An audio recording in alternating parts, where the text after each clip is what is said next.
त्यही समय आज एक्लै बसेर रोइरहेछु। तिमी बोल्थ्यौ भने आवाजमा सान्त्वना हुन्थ्यो। आज त्यो न्यानो स्वर कतै हराएर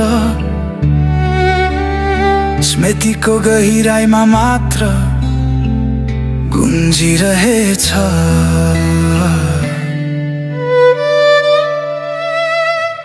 बिहानको नुनिलो हावा पनि तिम्रो तस्बिर लिएर आँखा अगाडि आइदिन्छ। जति लुकाउन खोजे पनि मुटुको दुःख लुक्न चाहदैन। किनकि तिमी बिनाको एउटा क्षण पनि यहाँ भारी बोझ झैं हुन्छ।